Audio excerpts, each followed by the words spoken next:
एक लाइन छोड़ो, स्टार डालो, हेडिंग लगाओ। Distance between two consecutive bright fringe और width of a dark fringe. Distance between two consecutive bright fringe or width of a dark fringe or width of a dark fringe. चलो मैं यहाँ लिख रहा हूँ width of dark fringe. कैसे मिलेगी दोस्तों width of dark fringe? कोई भी एक ब्राइट से उसकी पहली वाली ब्राइट को माइनस कर दो, तो पोजीशन ऑफ सेकंड ब्राइट को मैं माइनस कर देता हूँ पोजीशन ऑफ फर्स्ट ब्राइट से। बोलो पोजीशन ऑफ सेकंड ब्राइट क्या थी? 5 lambda D by 2a। Position of first bright क्या थी? 3 लैम्डा डी बाय 2a। कितना बचेगा? 2 lambda D by 2a। 2 cancel. Width of dark fringe कितनी आ गई दोस्तों में? Lambda D by a। Very good, अच्छे बच्चे, छापो।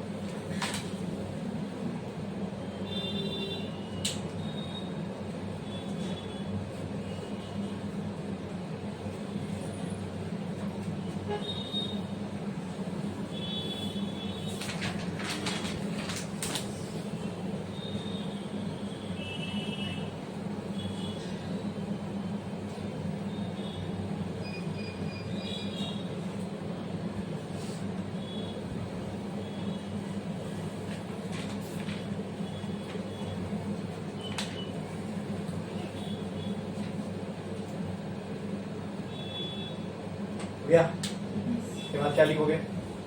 डिस्टेंस बिटवीन और देखो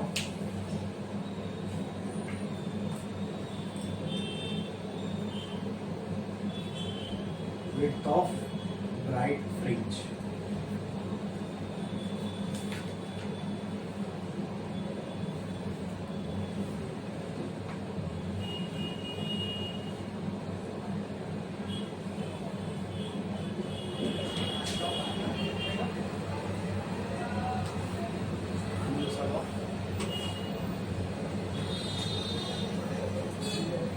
टू का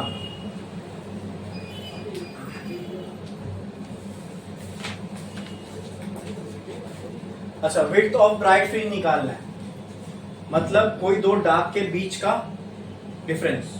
कोई भी दो डार्क ले लो, width of second dark minus width of first dark. बोलो width, sorry, position of second minus position of first. Position of second dark बताओ क्या आई?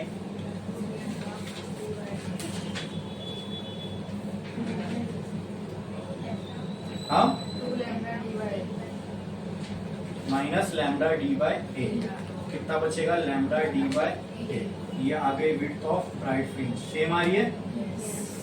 देखो पहले लिख लो पूरा।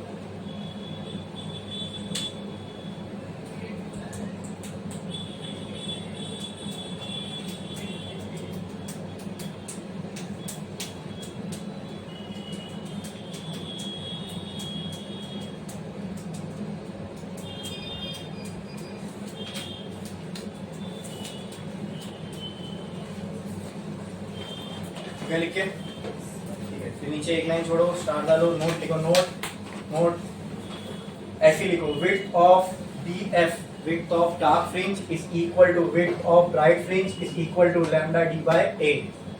Lambda D by A, lambda D by A, lambda D by A. ठीक है,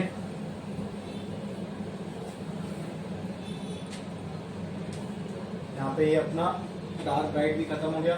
अच्छा हाँ, इसके अंदर अगर आपसे कोई पूछे what is the distance between a bright and a dark fringe, तो क्या बताओगे? ये पहली ब्राइट, ये पहली डार्क।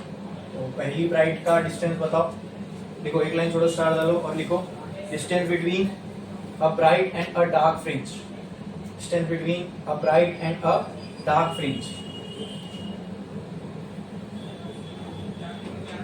ठीक है, इज इक्वल टू, उसी के आगे इक्वल टू लिखो, इज इक्वल टू। तो कैसे मिलेगी? पहली ब्राइट की पोजीशन को माइनस कर दो पहली डार्क की पोजीशन से, तो कहना right position of first bright minus position of first dark. What is the position of first bright?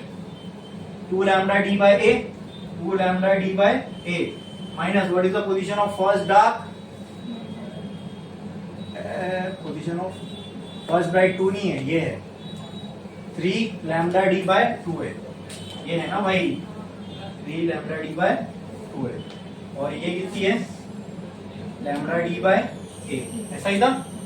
ठीक है, अब डिनोमिनेटर को इक्वेट करना है तो यहाँ पे 2a, यहाँ क्या आ जाएगा 2 लैम्डा डी, तो 3 lambda D minus 2 lambda D कितना बचेगा बोलो, लैम्डा डी बाय 2 है, लैम्डा डी बाय 2a। ये आ गया distance between a bright and a dark fringe. ठीक है, यहाँ ऐसा इसके पहले क्या आना चाहिए, distance between bright and dark fringe, फिर ये, फिर उसके नीचे ऐसा। ठीक है, करो जल्दी।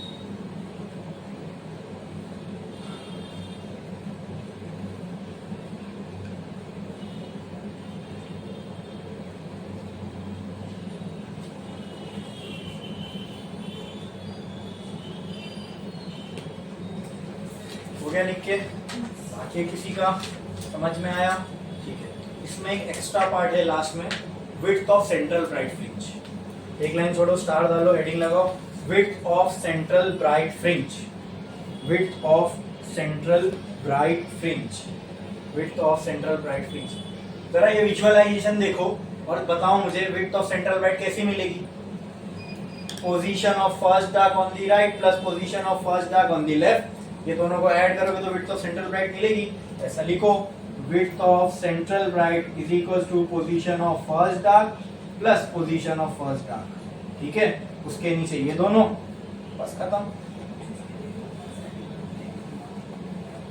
ये लिखो पूरा यहाँ से लेके यहाँ तक।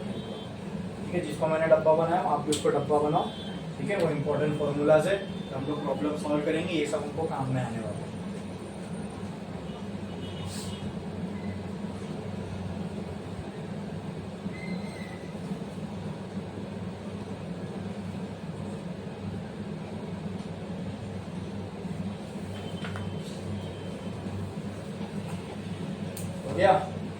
यहाँ हमारा सिंगल स्लिट डिफ्रैक्शन हो गया कंप्लीट, सब चीज देख ली हमने सिंगल स्लिट डिफ्रैक्शन में। Position of dark bright, distance between dark bright, distance between a bright and a dark, फिर विड्थ ऑफ सेंट्रल ब्राइट।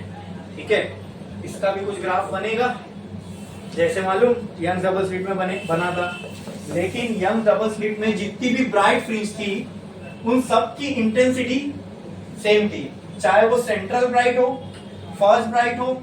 वो हमने फॉर्मूले से चेक भी किया था कि नहीं, इंटेंसिटी सेम ही आ रही थी और वो दिख भी रही थी स्क्रीन पर। लेकिन यहाँ पे तो रियलिटी में ही दिख रहा है कि जब डिफ्रैक्शन पैटर्न, डिफ्रैक्शन की वजह से जब इंटरफेरेंस पैटर्न बनता है तो वो दिखने में ही समझ में आता है कि फर्स्ट ब्राइट सेंट्रल ब्राइट से कम इंटेंसिटी वाली है, सेकंड फर्स्ट से कम वाली है, थर्ड सेकंड से कम वाली है। ठीक है, तो इनका ग्राफ कैसे बनता है आओ देखते हैं। ठीक है, इंटेंसिटी वर्सेस पोजीशन। ठीक है, यहाँ पे होगी सेंट्रल ब्राइट, इसको हम 0 कंसीडर करे थे। ठीक है, सेंट्रल ब्राइट के यहाँ पे क्या होगी, फर्स्ट डार्क, फिर फर्स्ट ब्राइट, फिर सेकेंड डार्क, फिर सेकेंड ब्राइट, फिर थर्ड डार्क। ठीक है, सेम वे यहाँ पे होगी फर्स्ट डार्क, फिर फर्स्ट ब्राइट, फिर सेकेंड डार्क, फिर सेकेंड ब्राइट, फिर थर्ड डार्क। क्लियर?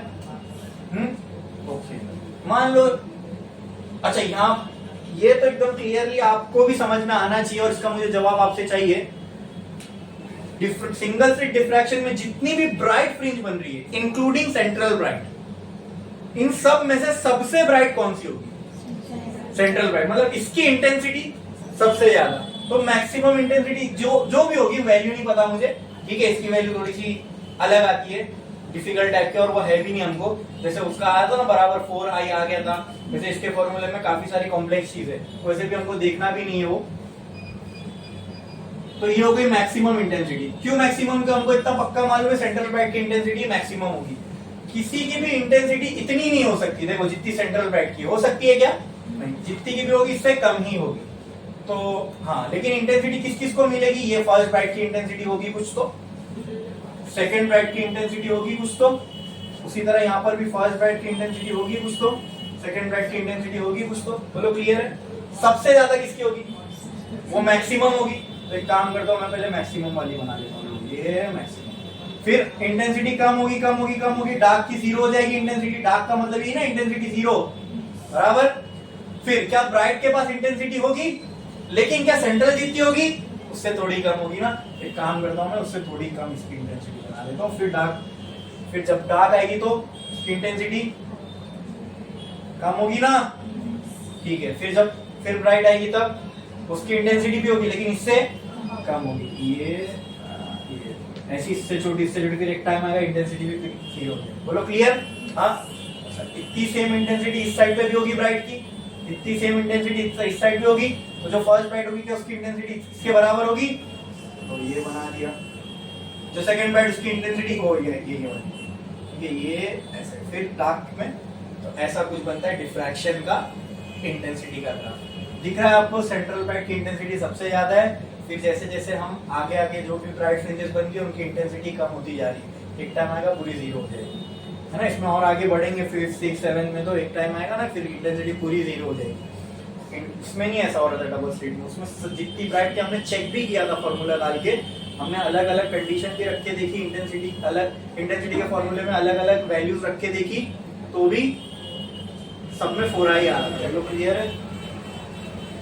समझा? ग्राफ एकदम क्लियर है? ग्राफ भी समझ में आया?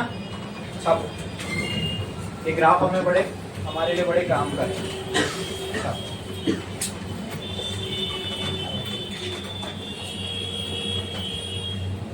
हमें अपना अगला टॉपिक देखना है।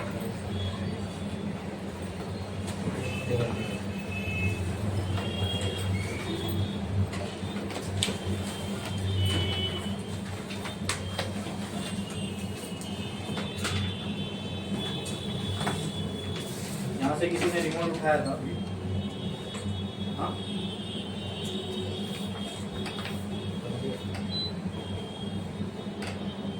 हम लोगों में किसी ने रिमोट से चेंज किया था, फोन से चेंज किया।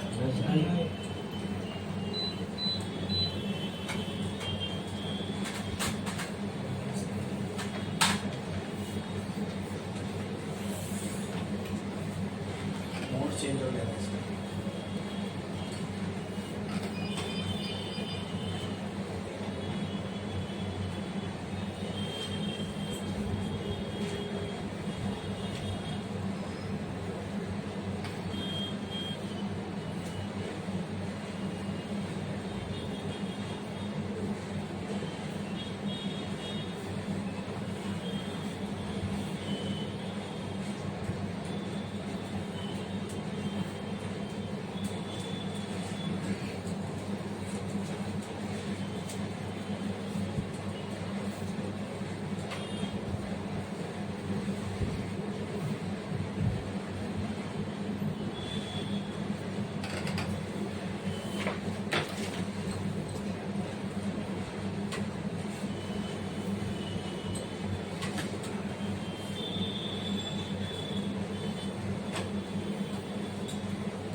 अच्छा, अब एक नया नामकरण करने जा रहा हूं मैं, ये डार्क और ब्राइट का जरा ध्यान से देखना। क्या सेंट्रल की इंटेंसिटी सबसे ज्यादा है, मैक्सिमम है, इसलिए हम इसको एक और नाम देते हैं सेंट्रल मैक्सिमा। जितनी भी ब्राइट दिख रही है उनका नाम मैक्सिमा, तो जितनी भी डार्क दिख रही है उनका नाम मिनिमा। ठीक है, तो आप मुझे बताओ, ये सेंट्रल मैक्सिमा हो गया, ये कौन सा मैक्सिमा होगा? फर्स्ट, बोलो ना भाई, मैक्सिमा। ये कौन सा? Second maxima. ये क्या होगा? ये फर्स्ट मिनिमा। ये क्या होगा? Second minima. ये थर्ड मिनिमा। क्लियर है? ये मैक्सिमम मिनिमा के टर्म्स में टर्मिनोलॉजी समझ में आई, मैक्सिमा किसको बोलते, मिनिमा किसको बोलते। हाँ, क्योंकि आगे कुछ टॉपिक्स आएंगे जिसमें हमें फिर इनको मैक्सिमा मिनिमा बोल के एड्रेस करना है, ठीक है। स्क्रीन पे जब वो लाइट के फॉर्म में बनता है तो डार्क ब्राइट बोलते हैं, ग्राफ में बना रहे हैं तो इसको हम मैक्सिमा मिनिमा के टर्म्स में हमने नाम दिया। यहाँ पर भी दिख रहा है आपको मैक्सिमा मिनिमा, ये कौन सा होगा? हाँ, फर्स्ट, ये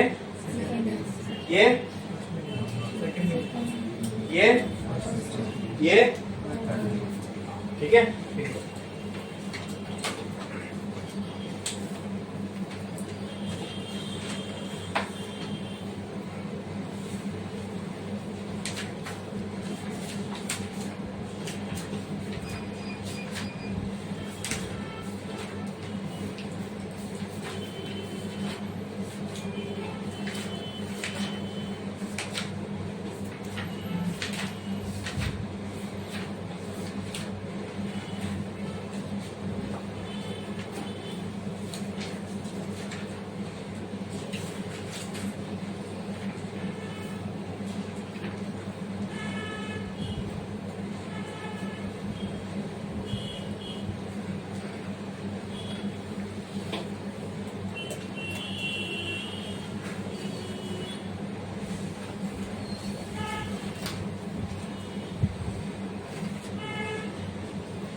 इसके नीचे इंटेंसिटी का ये फॉर्मूला लिख लो, डिराइव नहीं करना अपने को, इन कभी काम आ गया तो यूज कर लेंगे।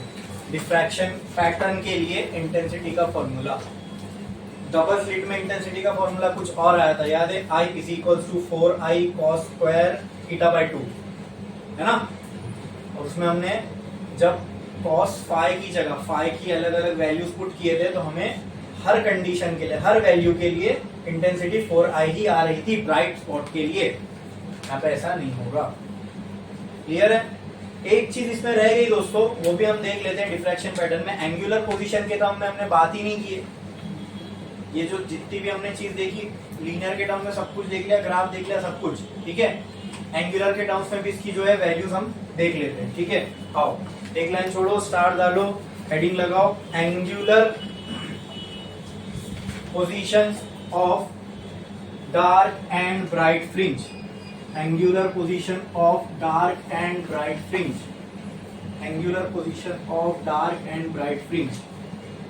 जैसे हमने डबल स्लिट एक्सपेरिमेंट में देखा था, आपको याद होगा कि अगर ये स्लिट ऐसी है, यहाँ पे स्क्रीन है, ये सेंट्रल लाइन है, तो अगर मैं सेंटर से y वेरी करके डार्क ब्राइट अचीव कर सकता हूँ। आपको याद होगा यहाँ पे एक एंगल था थीटा, अगर मैं ये थीटा वेरी करूँ तो भी मुझे डार्क ब्राइट की पोजीशन मिल सकती है। तो ये हो गए इनके एंगुलर पोजीशंस। एंगल थीटा के टर्म्स में भी हम लोग इनकी पोजीशंस निकाल सकते हैं, and this formula will be very helpful for us while studying further topics.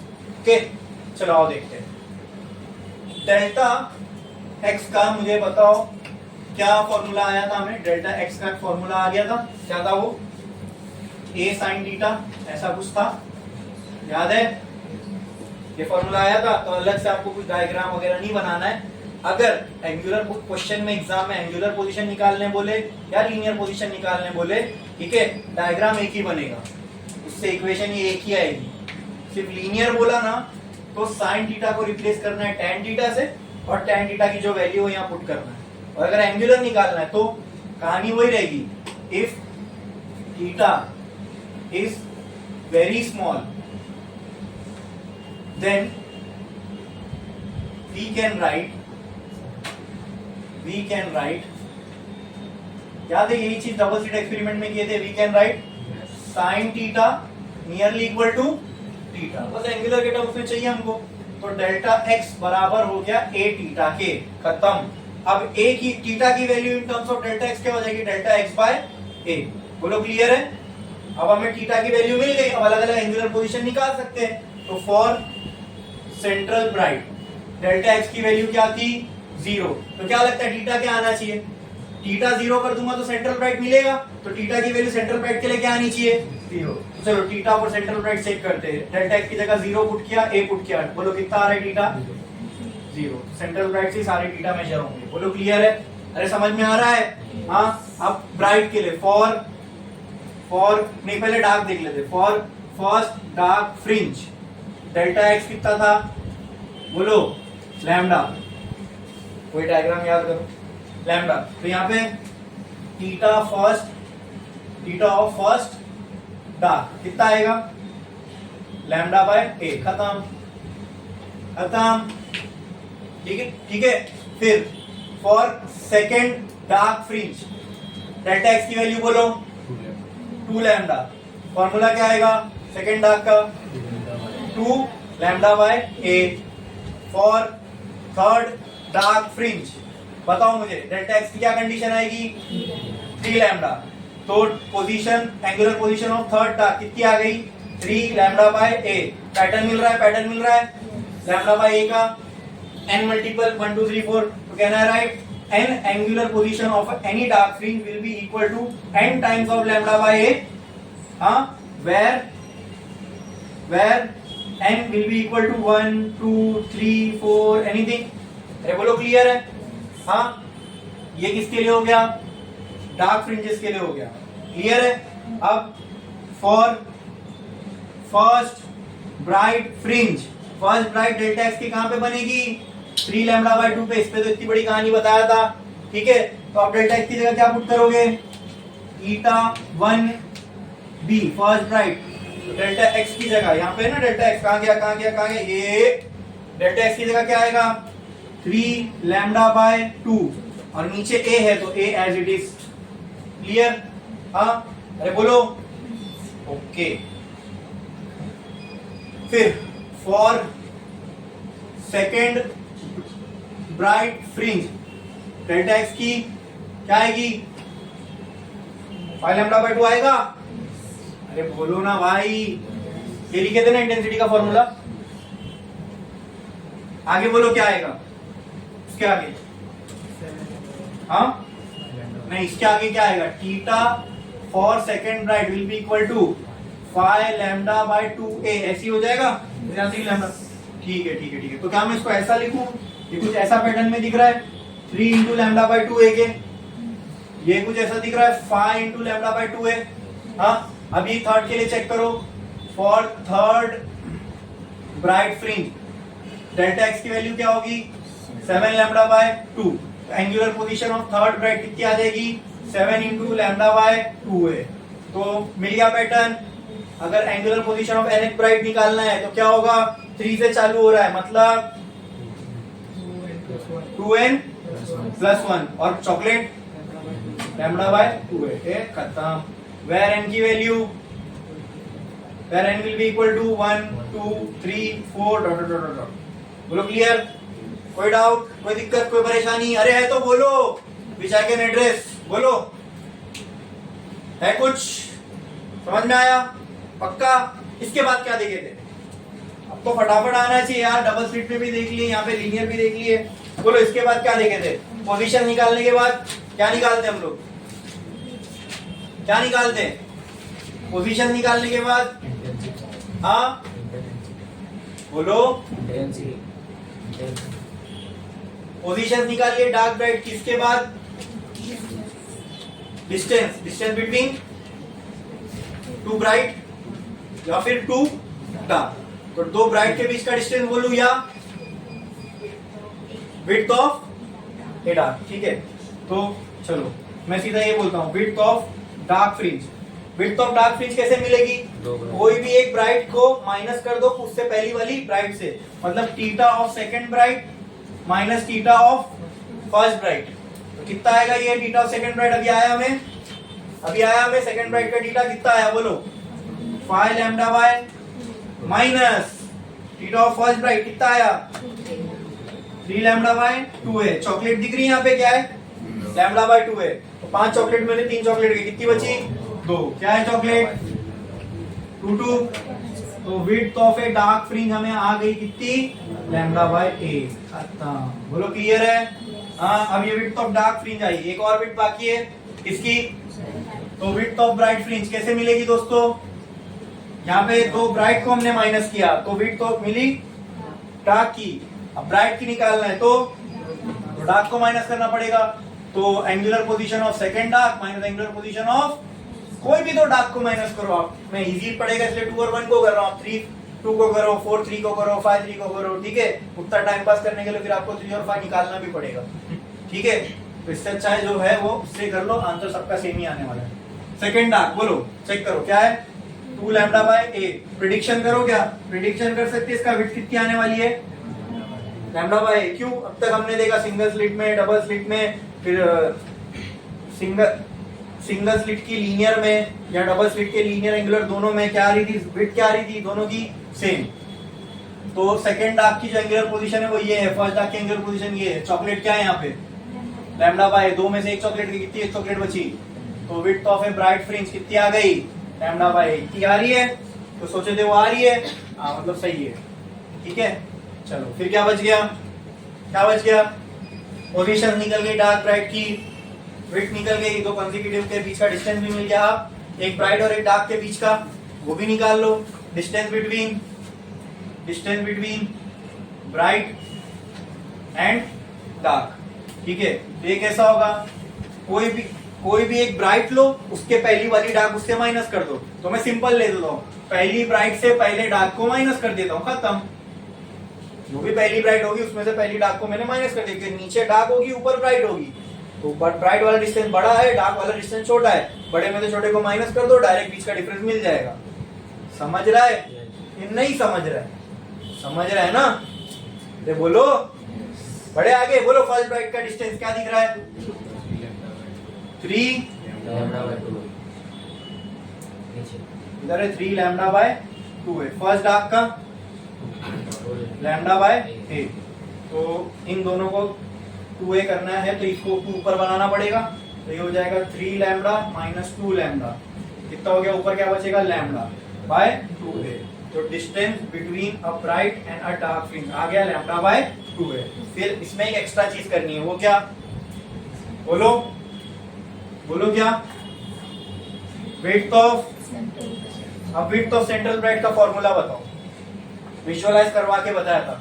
अगर विड्थ निकालना सेंट्रल ब्राइट की तो यहाँ से इधर जाना पड़ेगा, फिर यहाँ से इधर जाना पड़ेगा। तो ये डिस्टेंस क्या होगा, यहाँ से फर्स्ट डार्क का डिस्टेंस, यहाँ से फर्स्ट डार्क का डिस्टेंस। तो क्या करना पड़ेगा यहाँ पे, थीटा ऑफ प्लस, तो कितना हो जाएगा बोलो, थीटा ऑफ फर्स्ट डार्क कितना था, लैम्डा बाय ए।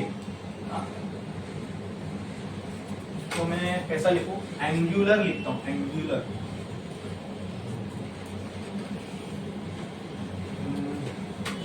इसको भी ना एंगुलर दिखाने के लिए मैं यहाँ ऐसा थीटा विड्थ, ठीक है, ऑफ क्या दिए, विड्थ ऑफ डार्क ना, डार्क फ्रिंज, ठीक है। और यहाँ पर भी मैं लिखता हूँ एंगुलर विड्थ ऑफ बोलो क्या, राइट फ्रिंज। अब ये एंगुलर विड्थ ऑफ क्या है, सेंट्रल ब्राइट, ठीक है। तो थीटा 1d कितना है, lambda by A plus lambda by A. तो बोलो angular width of central bright कितनी आई, 2 लैम्डा बाय ए, ठीक है। समझ में आया, यहाँ हमने, अब देखो पहले हमने एक एक चीज करने के लिए कितना टाइम लिए थे, अब एक ही साथ पूरे बोर्ड में सब कुछ आ गया।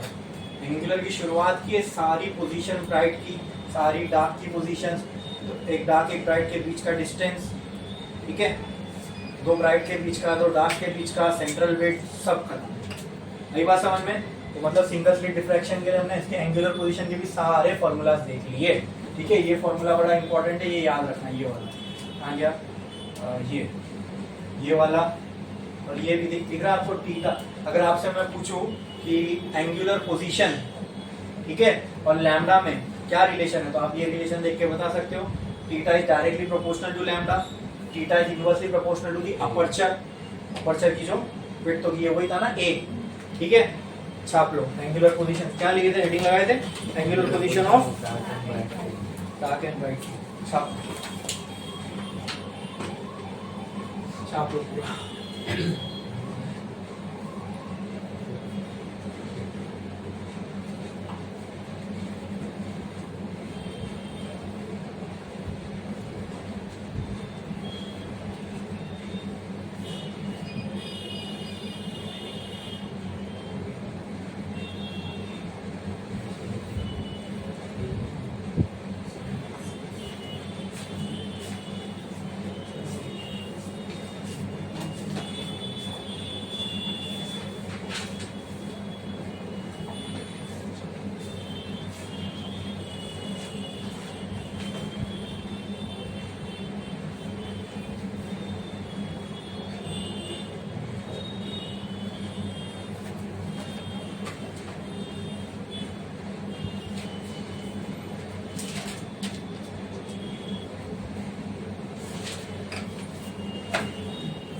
गया लिख के? कितने लोगों का बाकी है?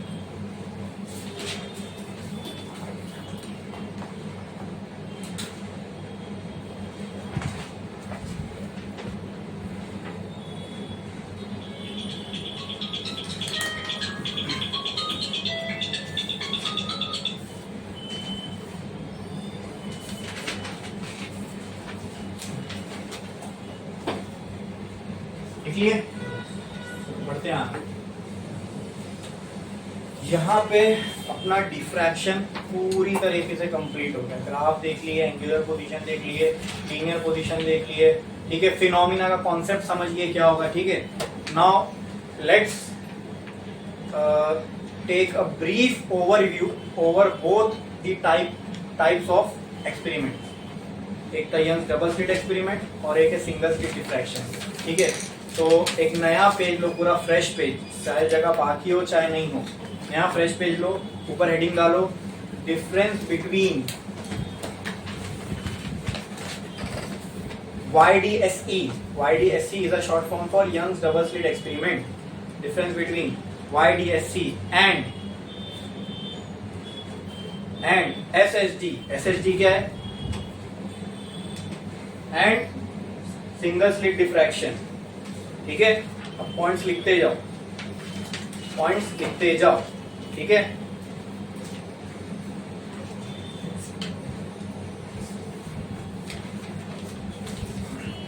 फर्स्ट पॉइंट फॉर इंटरफेरेंस, ऐसा लिखो यहाँ पे, यहाँ एक साइड लिखो YDSE, एक साइड पे, इस साइड पे लिखो SSD, ठीक है, SSD। एग्जाम में ये क्वेश्चन ऐसे भी पूछा जा सकता है, difference between interference and diffraction. हालांकि ये बोलना अपने आप में थोड़ा सा कॉन्ट्रडिक्टरी है, डिफरेंस, क्योंकि डिफ्रैक्शन में हो इंटरफेरेंस ही रहा है, ठीक है। लेकिन अगर एग्जाम में सवाल इस तरीके से पूछे तो आप YDSE को लिखो इंटरफेरेंस, YDSE के नीचे OR और इंटरफेरेंस, YDSE बोलो या इंटरफेरेंस बोलो, या सिंगल स्लिट डिफ्रैक्शन, या सिर्फ और डिफ्रैक्शन, ठीक है, और डिफ्रैक्शन। अब मैं डिफ्रैक्शन में जाऊं, वहां पे बोलूंगा कंस्ट्रक्टिव इंटरफेरेंस और डिस्ट्रक्टिव इंटरफेरेंस, तो ये अपने आप में कंफ्यूजिंग बात है कि डिफरेंस लिख रहे हैं और जिससे डिफरेंस लिख रहे हैं उसी को यहाँ यूज भी कर रहे हैं, ठीक है। चलो अब फर्स्ट पॉइंट लिखो, first point in interference, first point in interference.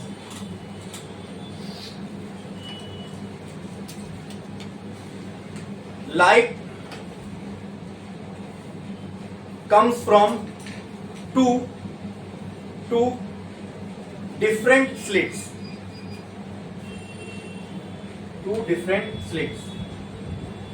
ये हो गया इंटरफेरेंस का एकदम विजुअल डिफरेंस कि यहाँ पे दो स्लिट दिख रही है हमको, लाइट दो स्लिट से आ रही है। यहाँ पे light comes from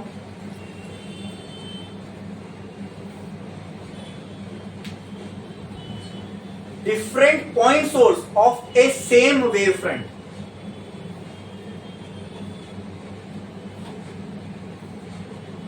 of different point source of same wavefront of single slit, light comes from different point source of same wavefront of single slit, ठीक है। ये एकदम विजुअल डिफरेंस है इनमें। वहां पे दो अलग अलग स्लिट से लाइट आ रही है, यहाँ पे लाइट एक ही स्लिट के वेवफ्रंट के अलग अलग पॉइंट सोर्स से आ रही है। अरे बोलो क्लियर है? एक्सप्लेनेशन में हमने क्लियर समझा था। सेकेंड पॉइंट लिखो, fringe width of all fringes are equal including central bright,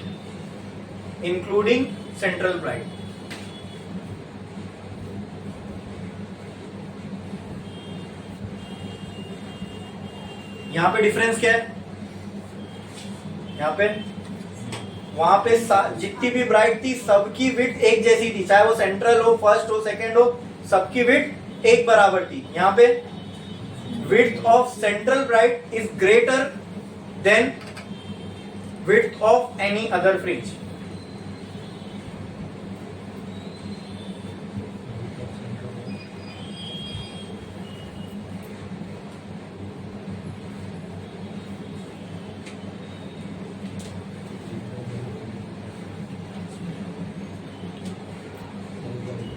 ठीक है, width of central bright is greater than all other fringe. ये पॉइंट ऑफ डिफरेंस समझ में आ रहा है ना? वहां पे fringe of all fringes are equal, width of all fringes are, fringe width of all fringes are equal including central bright. यहाँ पे width of central bright is different, greater than all other. तो ये difference हो गया. वहां पे सबकी same थी, यहाँ पे एक की भी अलग है, तो सबकी सेम तो बोल नहीं सकते. ठीक है, next point, next point interference. Intensity of all bright fringes are same, are equal लिखो, आर इक्वल. इंटेंसिटी ऑफ, और यहां पे intensity of all bright fringes are different. है क्या नहीं? क्योंकि यहां पे किसकी सबसे ज्यादा थी, फिर उससे कम, फिर उससे कम.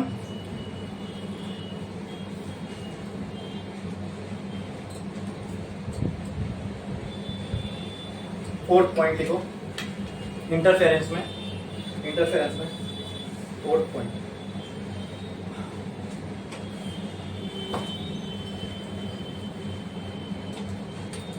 Condition of path difference, condition of delta x. Path difference का पूरा मत लिखो, delta X for bright fringe, for bright fringe. अब जहां भी ये लिखे उसी के नीचे लाइन, पॉइंट चेंज मत करो, उसी पॉइंट में कंटिन्यू, लेकिन नेक्स्ट लाइन में डेल्टा एक्स का फॉर्मूला लिख दो. क्या कंडीशन थी डेल्टा एक्स की? डेल्टा एक्स इक्वल टू, हाँ जाओ जाके देखो इंटरफेरेंस में डेल्टा एक्स को कहां पे कंस्ट्रक्टिव बनता था, मतलब तो वहीं पे तो ब्राइट बनेगी ना. ब्राइट फ्रिंज के लिए कंस्ट्रक्टिव की कंडीशन देखनी पड़ेगी डेल्टा एक्स की. Delta X was, delta X equal to कहां पे बना था, क्या कंडीशन थी? एन लैम्बडा थी, क्या थी? Condition for bright fringe delta X क्या थी? 2n + 1 λ/2. हाँ, फ्रिंज में अलग क्यों है? कंस्ट्रक्टिव के लिए पूछ रहा हूँ, कंस्ट्रक्टिव के लिए, इसकी इंटरफेरेंस की, डिफ्रैक्शन की नहीं, इंटरफेरेंस की. YDSC में हो, YDSE, हाँ यहाँ पे होगा. कंडीशन फॉर कंस्ट्रक्टिव क्या थी? n lambda. तो जाओ वहां लिखो delta X equal to n lambda, वहां लिखो delta X equal to n lambda. अब यही सेम पॉइंट यहाँ पे लिखो, condition for bright fringe, condition of delta X for bright fringe. अब यहाँ जाके चेक करो क्या आई थी ब्राइट के लिए, हाँ 2n + 1. आ रही है ना डिफरेंस, पूरा पूरा सामने दिख रहा है. तो ये एक पेज है ना, तुमको पूरा डबल स्लिट और सिंगल स्लिट डिफ्रैक्शन में फर्क बता देगा. फॉर्मूला वॉर्मूला सब कुछ इसमें कवर हो गया. ठीक है, ये किसकी कंडीशन लिखे? ब्राइट. अब इंटरफेरेंस में ऐसी लिखो, condition of delta X for, condition of delta X for, condition of delta X for. अब डार्क के लिए कंडीशन लिखोगे ना इंटरफेरेंस की, जाओ चेक करो डेल्टा एक्स की कंडीशन क्या थी डार्क के लिए? शायद 2n - 1 थी. हाँ चेक करो.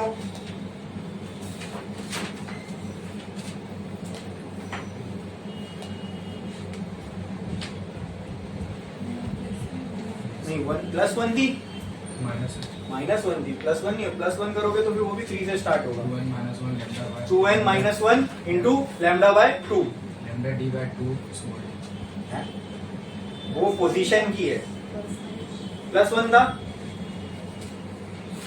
1 पुट करोगे, हाँ तो उसको सही कर लो, वो -1 कर दो. ठीक है, वहां 1 से चालू हो रहा है ना, λ/2 से उसकी कंडीशन चालू हो रही है ना. अरे अगर आप n की जगह वहां 1 पुट करोगे, चेक करो डेल्टा एक्स में n की जगह 1 पुट करो, किसके लिए देख रहे हो? यंग डबल स्लिट एक्सपेरिमेंट के लिए ना, +1 लिखे थे। अब n की जगह वहां पे 1 डालो, क्या आएगा? 3 आएगा ना डायरेक्ट। -1 लिखे थे, आपने क्या लिखे हो? तो फिर इन लोग की बुक में 2 प्लस कहां से आ गया? सही कर लो उसको, -1 कट। अगर लिखे भी हो प्लस तो उसको कट करो और -1 लिखो। किसके अंदर? YDSC वाले में -1, ठीक है, λ/2। यहाँ पे डिफ्रैक्शन में आओ, condition for delta x, condition of delta X for dark fringe. तो यहाँ क्या थी वो कंडीशन? मेरे ख्याल से n लैम्डा होगी। नहीं, लैम्डा की कंडीशन, अरे उल्टी है ना, सामने ही तो है तुम्हारे, वहां पे डिफरेंस में सामने, पीछे पलटने की जरूरत क्या है? उल्टी ही तो कंडीशन है। आओ इधर, n लैम्डा ही होगी ना। अरे जो यहाँ पे कंडीशन डार्क की थी वो YDSC में ब्राइट की है, तो YDSC की ब्राइट की कंडीशन छापो ना डायरेक्ट। क्यों वहां वापस पीछे जा रहे हो? हाँ, किधर किधर पे?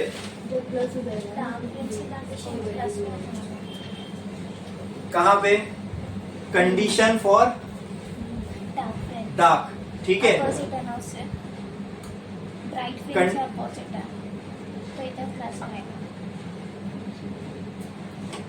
वो क्या सेंस में बोल रहे हो आप? अपोजिट है इसके लिए? आप कैसे बोल रहे हो? हाँ, जैसे उसके लिए ना, तो वो सिर्फ ब्राइट के लिए वैलिड है।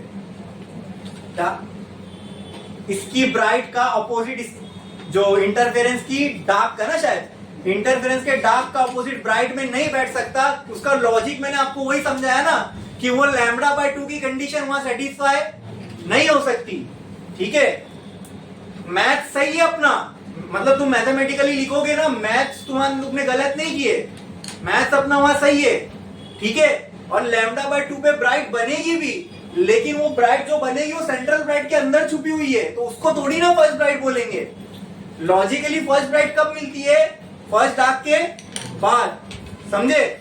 बस मैथ्स के हिसाब से वो गलत नहीं है, अगर आप वहां लिख भी रहे हो ऐसा सोच के, गलत नहीं है, लेकिन रियलिटी को हमको वहां एक्सप्लेन करना है ना, तो रियलिटी को अगर हम देखें तो वहां पे माइनस डालना गलत हो जाएगा, ठीक है, ठीक है। तो ये ध्यान रखना, ये ध्यान रखना, इंटरफियरेंस की ब्राइट, डिफ्रैक्शन की डार्क सेम है, ठीक है, उल्टे वहां ये चीज वैलिड है, लेकिन इंटरफियरेंस का डार्क और डिफ्रैक्शन का ब्राइट ये उल्टा नहीं है। वैसे तो है, लेकिन सिर्फ एक की वजह से हम उसको नहीं बोल रहे। देखो मेरे को ये बताओ, सिर्फ λ/2 को छोड़ दो, 3 λ/2 पे यहाँ क्या बन रहा है? डार्क बन रहा है ना, तो यहाँ पे 3 λ/2 पे ब्राइट बन रहा है, वहां 5 λ/2 पे डार्क बन रहा था, यहाँ 5 λ/2 पे। तो मैं जो बोल रहा हूं ना कि उल्टा होगा, वो तो करेक्ट है अपनी जगह पर, लेकिन तुम बोलोगे फॉर्मूले में भी सर वो उल्टा करो, तो वो गलत हो जाएगा। क्यों गलत होगा? क्योंकि यहाँ पे λ/2 की कंडीशन है ही नहीं, समझे? क्योंकि λ/2 छोड़ के स्टार्ट कर रहा है, इसलिए हमको यहाँ पे प्लस लिखना पड़ रहा है और वहां पे माइनस चल रहा है, समझे? समझे कि नहीं? हाँ, मेरा बोलना सही है कि यहाँ 3 λ/2 पे अगर डार्क बन रहा है तो वहां 3 λ/2 पे ब्राइट बनेगा, लेकिन वहां डिफ्रैक्शन में λ/2 जैसी कोई कंडीशन है ही नहीं। अरे ये बहुत बारीक चीज है, मालूम है? ये समझ में आ रहा है आपको? एक तो हमेशा हम लोग कोई चीज समझते ना, इसका उल्टा यहाँ, तो यहाँ पर भी हो रहा है, लेकिन यहाँ पे बहुत प्रिकॉशन के साथ आपको काम करना हो। प्रिकॉशन क्या है? λ/2 को छोड़ना। अब क्योंकि λ/2 को छोड़ना पड़ रहा है डिफ्रैक्शन में, इसलिए यहाँ पे फॉर्मूले में क्या आ गया? 2n+1 आ गया। ये याद रहेगा, बड़ी इंपॉर्टेंट चीज है भाई, फर्क है दोनों में, समझे? ठीक है, आगे। अब मैं चाहूं तो 2 पॉइंट आपके और बढ़ा सकता हूं, वो कैसे? फेज डिफरेंस की डार्क और ब्राइट के लिए कंडीशन लिख दो इंटरफेरेंस में। सुनो लिखो मत, ठीक है? अगर पॉइंट बढ़ाने, अगर एग्जाम में कोई एक आधा पॉइंट भूल गए तो फेज डिफरेंस की कंडीशन लिख सकते हो। 2 पॉइंट कहां बढ़ जाएंगे? इंटरफेरेंस में। सेम 2 पॉइंट कहां बढ़ जाएंगे? डिफ्रैक्शन में, ठीक है? वो लास्ट में आप हिंट में लिख देना, ठीक है? क्योंकि और पॉइंट भी है हमारे पास। देखो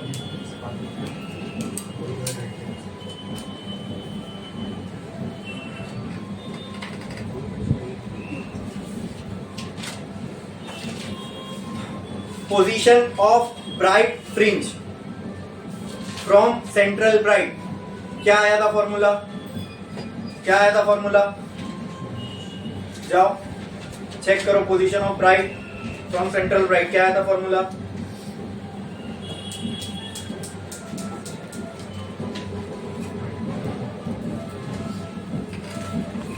lambda D by small D होगा शायद, N lambda capital D by small D, ऐसी कुछ आया होगा।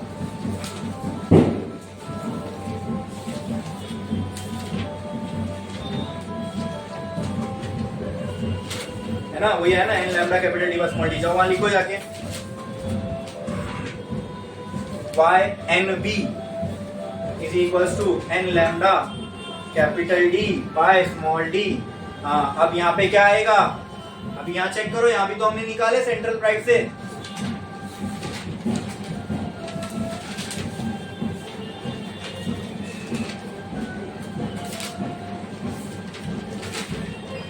क्या आया, वो डार्क की देख रहे हो आप, मैं ब्राइट की बोल रहा हूँ।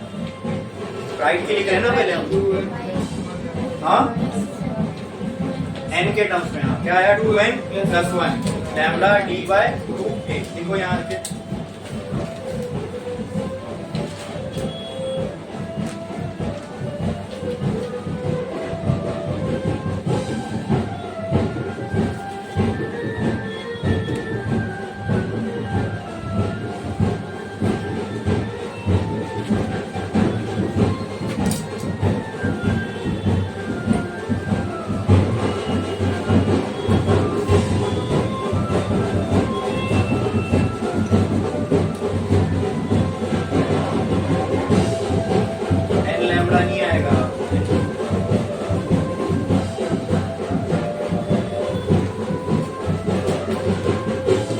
ठीक है।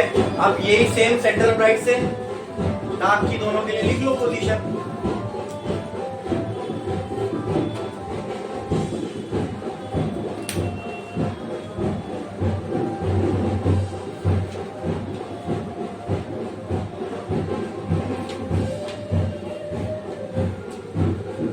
मेरे ख्याल से इसके लिए डार्क की पोजीशन कुछ ऐसे आएगी, 2n-1 lambda D by 2 small D. यही देख के अपन चेक कर सकते, बता सकते हैं। बस यहाँ प्लस आ रहा है तो वहां माइनस आएगा और एक की जगह स्मॉल डी आ जाएगा। 2n यहाँ +1 है, यहाँ आएगा 2n-1 lambda D as it is 2, यहाँ ये वहां स्मॉल डी आ जाएगा। ठीक है क्या नहीं? क्या आया फॉर्मूला YNB का, 2n-1 फिर 2 स्मॉल डी। Very good. अब यहाँ पे क्या आएगा, यहाँ पे क्या आएगा, चेक कर लो ना भाई, यहाँ पे lambda D by small D है। अच्छा, मॉर्निंग में कल कौन आने वाला है, कब आने वाले हैं? वो 9:30 शाम। डन।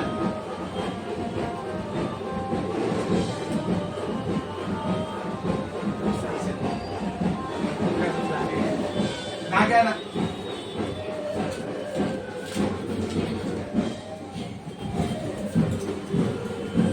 यहाँ पे शायद ये आएगी n lambda capital D by small A. हाँ मिस मैच करके देखोगे तो वो दोनों मैच होंगे। 8वें पॉइंट में दोनों के ग्राफ बना लो, इंटेंसिटी वर्सेस पोजीशन का ग्राफ बना लो, छोटा छोटा ग्राफ बना लो दोनों का। देखो ऐसा ऐसा ऐसा ऐसा छोटा छोटा तो ग्राफ बना लो दोनों का।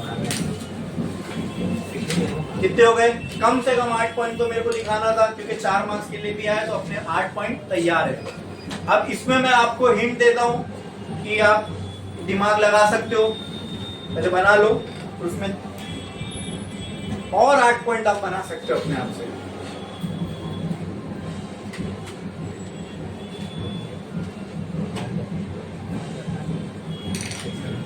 सेंटर लाइन बनाना अच्छे से बनाओ, ग्राफ को अच्छे से बनाओ, सीबी दिखाओ, फिर फर्स्ट डार्क सेकंड डार्क, वो सब इंटरफेरेंस और इसमें फर्क दिखना चाहिए। ठीक है, आई मैक्स लिखो,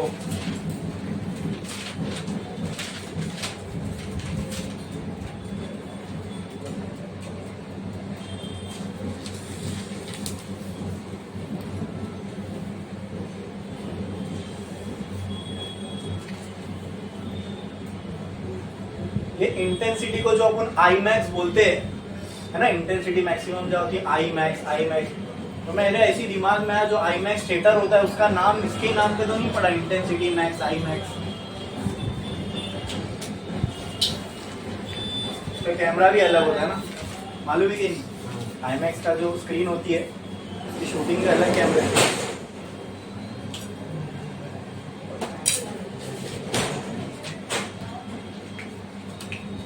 सेंटर लाइन तो बनाओ इंटेंसिटी की, सेंट्रल ब्राइट से बनाए मैक्सिमम इंटेंसिटी, ठीक है। और इसका तो अभी जस्ट बनाया हमने,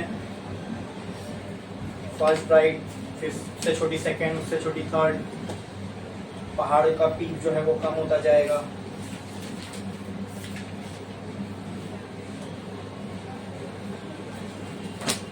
गलत बनाया आपने, वो डायग्राम गलत है। सेंट्रल ब्राइट फर्स्ट डार्क पे आके ये ज्वाइंट होगा, फर्स्ट डार्क पे आके ज्वाइंट होगा, हाँ वहां से वहां।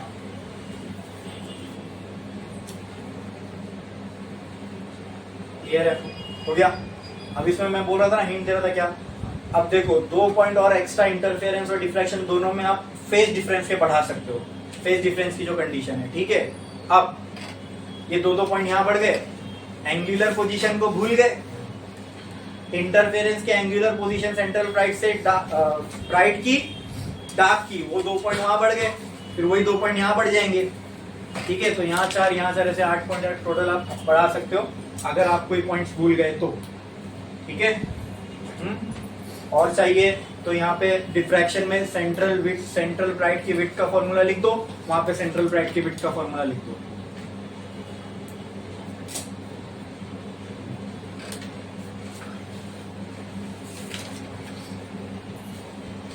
हो गया लिख के?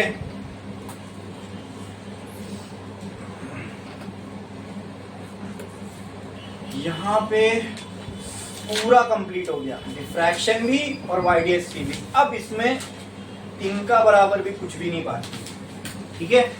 सब कुछ देख लिया हमने, कंसेप्चुअली हर चीज देख ली है, पीरियोडिकली हर चीज देख ली है, दिमाग घुमाने वाली जितनी चीज थी वो देख ली है, इससे नेचर के बारे में हमने क्या देखा वो भी देख लिए, ठीक है। और जितने इसके मैथमेटिकल रिलेशन थे, ग्राफ थे, पोजीशंस थी, सब कुछ देख लिया। एट लास्ट आपके सामने डिफरेंस भी है, एक नजर इस पूरे पॉइंट्स पे घुमा दोगे, पूरा वाईडीएससी और पूरा सिंगल स्लिट रिवाइज हो जाएगा, ऐसा है ये डिफरेंस, ठीक है। बोलो क्लियर है, समझ में आया?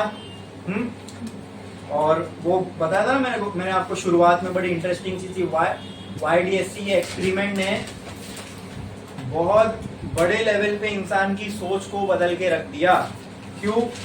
इससे ये तो मालूम पड़ गया कि लाइट का वेव नेचर है, वो साबित हो गया, लेकिन जब इसी से इलेक्ट्रॉन का मैंने एक्सपेरिमेंट बताया था ना, किया गया तो वाट लग गई इंसान की, ठीक है। इलेक्ट्रॉन ने भी फिर वेव नेचर दिखाना शुरू कर दिया, और फिर जब देखने गए इलेक्ट्रॉन कैसी वेव है तो इलेक्ट्रॉन ने फिर पार्टिकल नेचर शो करना शुरू कर दिया, ठीक है। यहाँ अपना वाईडीएससी और इंटरफेरेंस कंप्लीट। अब इसके बाद वाला जो नेक्स्ट टॉपिक है, ठीक है, उसका नाम लिखो, खाली हेडिंग लगाओ, relics criteria. Relics criteria, RAYLEIGHS, RAYLEIGHS, relics criteria, RAYLEIGHS, relics criteria. अब ये क्राइटेरिया मतलब, क्राइटेरिया क्या होती है? अगर मैं बोलूं भाई आपको यहाँ आना है तो ये क्राइटेरिया आपको फॉलो करना है, ठीक है। जैसे मैंने कल आपको बताया कि अगर वो 15 स्टूडेंट्स को मैं लूंगा तो उनकी एक क्राइटेरिया है कि वो कॉलेज नहीं जाना चाहिए, ठीक है, उनका टाइम मुझे चाहिए। तो कोई चीज को इस्टेब्लिश करने के लिए कोई क्राइटेरिया की जरूरत होती है। वैसे ये चीज किस चीज की क्राइटेरिया है? कुछ कंडीशंस होगी है, किस चीज की कंडीशन है उसके लिखो, मैं डिफाइन करता हूं, उसके बाद उसको समझाता हूं, ठीक है। if we want to see two objects distinctly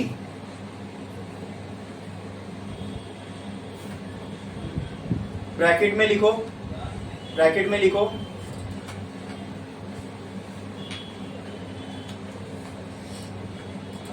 to objects clearly separated, two object clearly separated,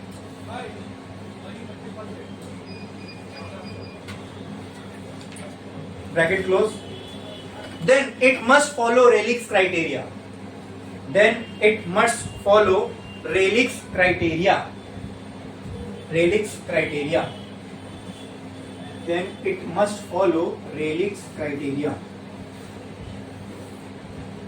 अब आओ इस पे जरा गौर करें हम लोग कि ये है क्या, व्हाट इज Rayleigh's criteria और क्या करता है ये।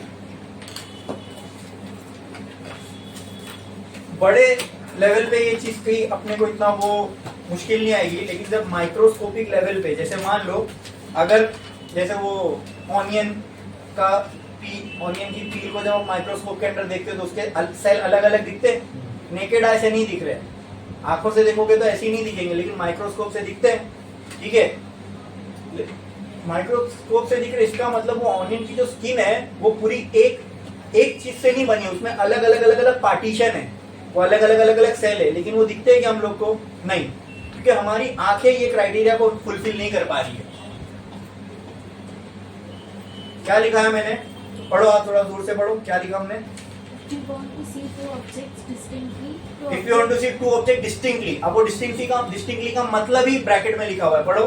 two objects clearly separated, then it must follow Rayleigh's criteria. मतलब अगर दो चीजें बहुत क्लोज है एक दूसरे के, आपकी आंखें इनको दो नहीं देख पा रही, लेकिन रियलिटी में वो दो है, जैसे सेल हमारे, ये दो अलग अलग होंगे ना कोई माइक्रोस्कोपिक लेवल पे जाके देखोगे तो, लेकिन अभी दिख रहे हैं क्या, क्योंकि हमारी आंखें ये क्राइटेरिया, हमारी आंखों से ये क्राइटेरिया फुलफिल नहीं हो पा रहा है। क्या है वो क्राइटेरिया बाद में देखेंगे, लेकिन इतना समझ लो रेलिक्स क्राइटेरिया का मतलब क्या, ये क्राइटेरिया अगर हमें कोई दो चीज को अलग अलग देखना है, सेपरेट देखना है, तो वो दो चीज या वो तभी हम देख पाएंगे, वो दो चीजों को हम तभी अलग अलग सेपरेटली क्लियर देख पाएंगे। अभी हम दो सेल को क्लियर देख पा रहे हैं क्या अलग अलग, नहीं, क्यों, it's not following Rayleigh's criteria right now for our eyes, ठीक है, ठीक है। तो ये रेलिक्स क्राइटेरिया कहां फॉलो होता है, ऑप्टिकल इंस्ट्रूमेंट में। अरे ऑप्टिकल इंस्ट्रूमेंट से ही आप देख सकते हो ना किसी चीज को एकदम सेपरेटली दो, ठीक है। तो ये रेलिक्स क्राइटेरिया हम उन ऑप्टिकल इंस्ट्रूमेंट में एस्टैब्लिश करते हैं, ताकि हम इतनी क्लोज रखी हुई दो चीज को भी दो अलग अलग देख पाए। अभी हम देख पा रहे हैं हमारे दो सेल को अलग नहीं, क्योंकि हमारी आंखें वो रेलिक्स क्राइटेरिया को नहीं फुलफिल कर पा रही है। क्लियर है? तो रेलिक्स क्राइटेरिया है क्या, ये वो क्राइटेरिया कहता है कि अगर तुम्हें दो क्लोजली रखी हुई चीज को एकदम क्लियरली अलग अलग देखना है, तो तुम्हें मेरी क्राइटेरिया को फॉलो करना पड़ेगा। इतना समझ में आया, इतना समझ में आया? अरे बोलो क्लियर है, बोलो क्लियर है। अच्छा, ये कोई दो चीज ऐसी भी हो सकती है जो यहाँ पर हमारे फिजिकल वर्ल्ड में बहुत क्लोजली रखी गई हो, जिसको हमारी आंखें डिस्टिंग्विश नहीं कर सकती। या फिर मैं आपसे एक सवाल पूछता हूँ, मुझे इसका जवाब दो, ठीक है। अगर आप किसी हाईवे पे खड़े हो और बहुत दूर से गाड़ी आ रही है, ठीक है, तो क्या आपने कभी एक्सपीरियंस किया कि जब वो गाड़ी बहुत दूर होती है, हमें ऐसा लगता है वहां पे एक लाइट का सोर्स है और जो हमारे नजदीक आ रहा है, लेकिन जब वो लाइट एक पर्टिकुलर डिस्टेंस पे आ जाती है, तब हमें उसकी हेडलाइट दो अलग अलग दिखने लगती है। ऐसा सोचो, मेरे साथ ऐसा एक बार हुआ था। मैं ऐसी कुर्ला में कोई रोड पे खड़ा था, वो वहां पे कुर्ला में ऊपर से प्लेन बहुत करीब से गुजरते हैं ना, है ना,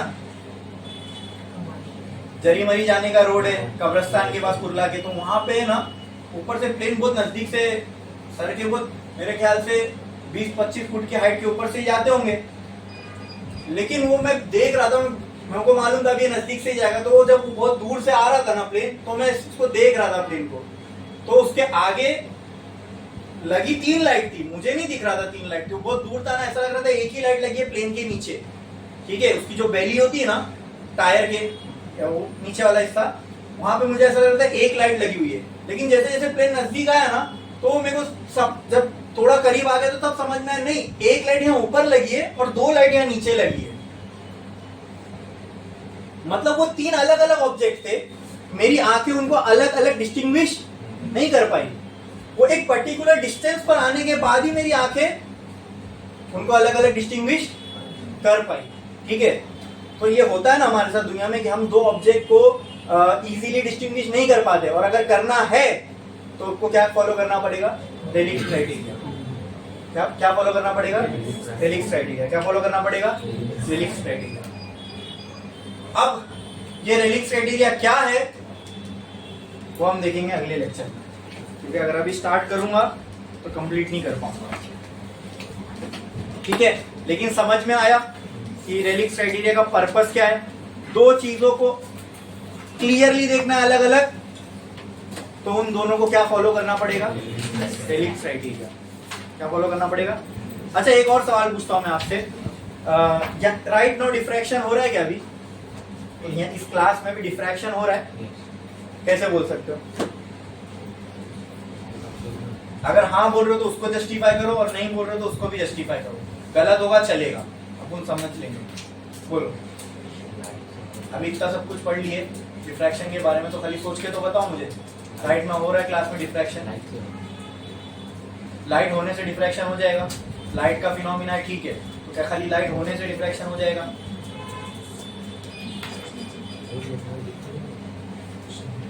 अच्छा, सिर्फ इतना बोलो, हो रहा है कि नहीं हो रहा है?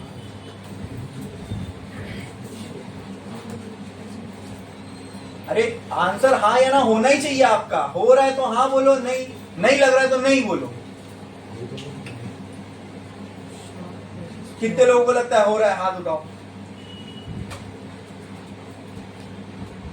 अरे तुम अगर गलत भी हो गए तो तुमको कौन जेल में डालने वाला है? तुम बोलो ना। इतना डरोगे आंसर करने से तो कैसा ग्रो कैसे करोगे? हाँ, गलती नहीं मालूम पड़ेगी तो आपको लग रहा है हो रहा है, और किसी को लगता है? ठीक है, किसको लगता है नहीं हो रहा है डिफ्रैक्शन? बोलना पड़ेगा। जितने लोग इन दोनों को छोड़ के सब हाथ उठाओ, सब हाथ उठाओ। मैं आगे उठाऊं? मैं आगे उठाऊं? तो उठाओ ना हाथ, ये और ये छोड़ के। दिख नहीं रहा आप? इसका सर आ रहा है इसमें, और उठाओ ऊपर। ठीक है, बोला मैंने नीचे रखने। हाथ उठाओ, उठाओ। अच्छा, उल्टा हाथ उठाओ। ठीक है, तो 1 2 3 4 5 6 7 8 9 10 11 लोग बोल रहे नहीं हो रहा है, 2 लोगों ने कहा हो रहा है। ठीक है, मुझे आप हाथ नीचे रखो। ये बताओ डिफ्रैक्शन का डेफिनेशन क्या था? कंसेप्चुअली डिफ्रैक्शन है क्या?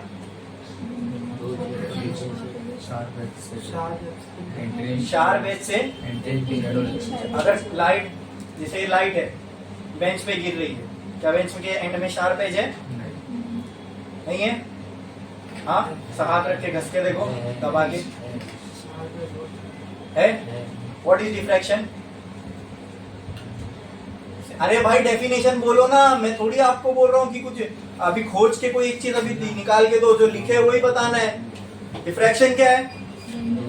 Bending of light from sharp edge rays. क्या यहाँ लाइट है? क्या यहाँ शार्प एज है रूम में? तो वो लाइट उन शार्प एज पे गिर रही है, क्या बेंड हो रही होगी? तो क्या यहाँ डिफ्रैक्शन हो रहा है? हो रहा है ना भाई। अरे इसमें क्या रॉकेट साइंस है? इसका डेफिनेशन है, ये लाइट है, ये बेंच है, ये इसकी शार्प एज है, यहाँ लाइट गिर रही है, बेंड हो रही होगी। अब तुम लोग क्यों नहीं बोल पा रहे हो? मतलब तुम लोग को पैटर्न नहीं दिख रहा अपना हुआ, जो मैंने यहाँ बोला कि ये पैटर्न ऐसा बनेगा, बेंड होगी तो वहां नीचे स्क्रीन पे, तो आपको जमीन पे वो डार्क ब्राइट नहीं दिख रहा है। क्यों नहीं दिख रहा? सबसे पहले तो ये व्हाइट लाइट है। मैंने अगर अगर जो ये डिफ्रैक्शन पैटर्न बनता है वो है तो इंटरफेरेंस पैटर्न ही। हमने डिस्टिंक्ट इंटरफेरेंस पैटर्न की कंडीशन में लिख चुके थे, व्हाइट लाइट यूज करोगे तो मिलेगा ही नहीं, ये तो व्हाइट लाइट है। तो अगर ये यहाँ नीचे डिफ्रैक्शन पैटर्न बन भी रहा होगा तो रेड के डिस्ट्रक्टिव पे वॉयलेट का कंस्ट्रक्टिव, वॉयलेट के डिस्ट्रक्टिव पे किसी और कलर का कंस्ट्रक्टिव आ गया होगा। बोलो क्लियर?